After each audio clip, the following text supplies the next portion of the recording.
평안하십니까? 오늘은 민수기 11장 1절에서 10절 말씀을 중심으로 불평을 이기는 슈퍼유전자 감사라는 제목으로 은혜를 나누고자 합니다. 불평은 다른 사람에게 전염이 됩니다. 우리는 살아가면서 두 부류의 사람을 만나게 되는데요.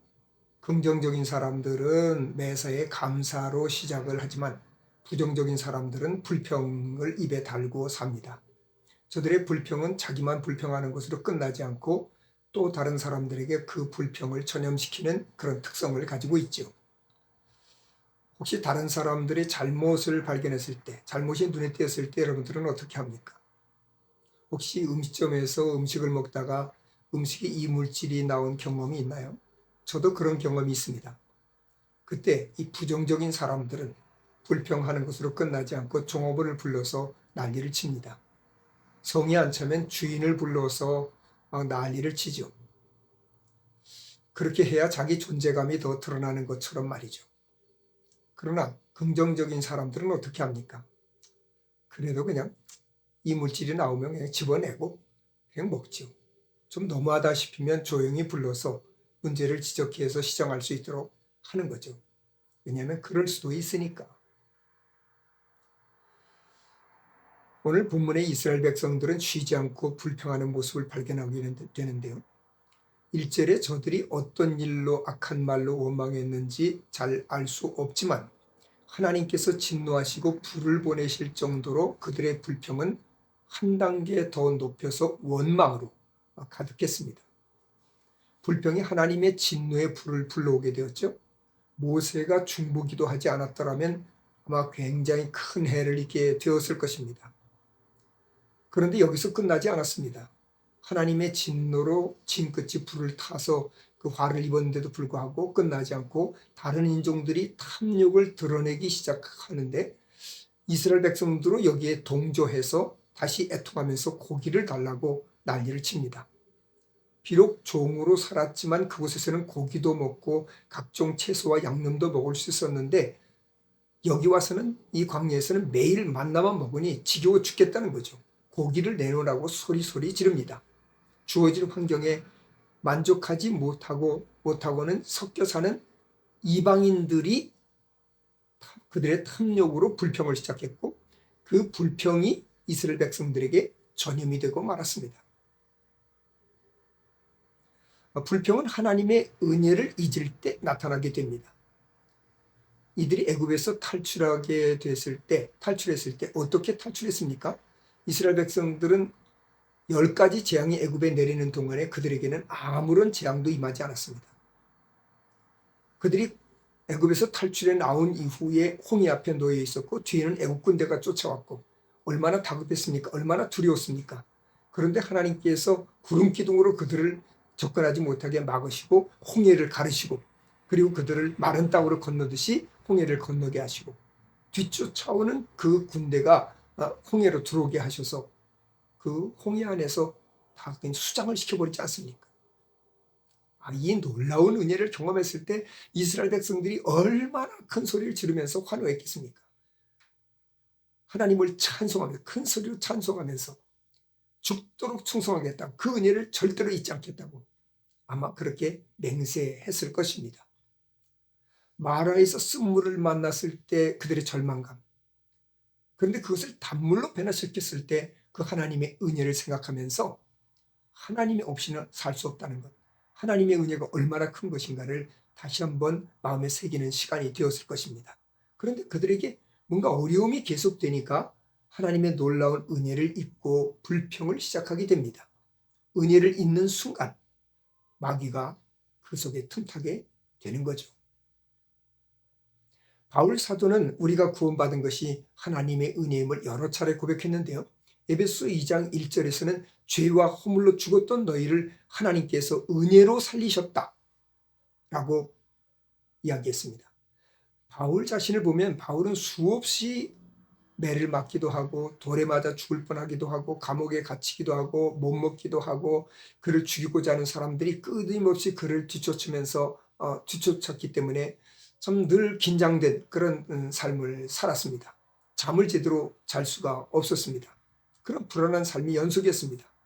그래서 바울 사도는 자신의 몸에 예수의 흔적을 가졌다라고 말할 정도로 그의 삶은 고난의 삶이었습니다. 그렇게 바울이 당한 고난을 생각한다면 그 누구보다도 불평할 수 있고 하나님에 대해서 원망할 수 있는 사람이었지만, 그는 고린도전서 15장 10절에 나의 나된 것은 하나님의 은혜다. 내가 모든 사도들보다 더 많이 수고했지만 오직 이것은 내가 한 것이 아니라 나와 함께 하시는 하나님의 은혜라고 고백했습니다.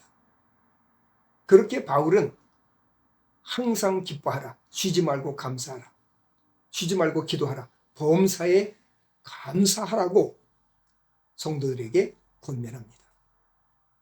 감사하라고. 불평은 과거에 매일 때 나타나게 됩니다. 과거, 곧 역사는 중요합니다. 역사를 잊은 민족은 미래가 없습니다. 역사는 과거로 돌아가기 위해서 우리가 배우는 것이 아니라 역사를 딛고 미래로 나아가기 위해서 역사를 배우는 것입니다. 이스라엘 백성들은 과거로 돌아가려고 합니다. 그들을 애굽에서 이끌어내신 것은 미래의 땅, 축복의 땅, 자유의 땅으로 그들을 안내하기 위함입니다. 그들을 인도하기 위함입니다. 그런데 그들은 그 하나님의 뜻을 무시하고 과거로 돌아가려고 합니다. 과거의 메인 사람은 그 과거와 늘 비교하면서 불평을 합니다. 이 사람들은 미래에 대한 비전이 없기 때문에 현실에 만족하지 못합니다. 지금의 고통, 물론 고통이 있을 수 있죠. 그러나 지금의 고통은 미래를 향한 디딤돌이라는 사실을 잊으면 안 됩니다. 근데 이걸 잊으니까 불평하게 되는 거죠. 과거와 비교하면서 불평하게 되는 거죠. 그들은 말합니다. 과거에 값없이 생선과 우유와 참외와 부추와 파와 마늘을 먹었다. 이들이 값없이 먹었나요? 아니죠. 그들은 값없이 먹은 것이 아닙니다. 노동의 대가로 그들이 먹은 것입니다. 그런데도 불구하고 이들은 값없이 먹었다고 하면서 자신을 스스로 속이고 있습니다. 그들은 만나로 다양한 요리를 할 수 있었고 그 맛은 기름 섞은 과자 맛 같았다라고 표현합니다. 다시 말하면 만나 하나로도 충분하다는 얘기죠. 그런데 자기들이 먹고 싶은 것, 과거에 먹었던 것, 이런 것들을 잊지 못하고 축복의 미래, 자유로운 미래를 버리고 종살이 하던 그 애굽으로, 과거로 돌아가려고 하는 모습을 보게 됩니다. 만나는 영적으로 예수 그리스도를 상징합니다. 우리는 예수 그리스도 한 분만으로 만족할 수 있습니다.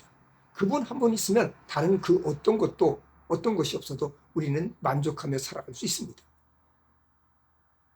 그렇기 때문에 우리들은 다른 사람이 어떤 불평을 하든지 원망을 하든지 그런데 우리가 매이지 않기를 바랍니다. 하나님의 은혜로 구원받았습니다. 우리가 하루하루 살아가는 것이 은혜입니다.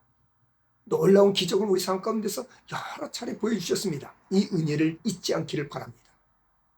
과거 옛날에 믿지 않던 때, 옛날에 그 세상에서 즐기던 이런 때를 기억하지 말고 미래를 바라보고 영원한 나라를 사모하면서 살아갈 수 있기를 바랍니다.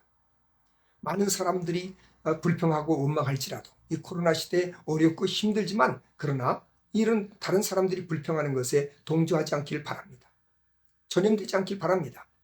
지금 코로나19 이 확진자 곁에 있는데도 불구하고 코로나에 감염이 안 되는 사람들이 있답니다. 도대체 이 사람들은 왜 이렇게 코로나에 감염이 안 될까? 영국의 연구팀들이 이것을 조사했는데 그들에게는 슈퍼 유전자가 있더라는 것입니다. 그렇습니다. 우리도 불평을 이기고 악을 이기려면 바로 슈퍼 유전자, 그것이 무엇입니까? 그것이 바로 감사입니다. 감사. 이 슈퍼 유전자인 감사를 몸에 지니기를 부탁을 드립니다. 불평은 화를 부르고 감사는 복을 부릅니다. 불평은 진노를 부르고 감사는 기적을 부릅니다. 불평은 다툼을 부르고 감사는 화목을 부릅니다. 감사의 슈퍼 유전자로 모든 불평을 물리치고 항상 감사와 찬송이 넘치는 삶, 하나님께 영광을 돌리는 삶이 되기를 부탁드립니다.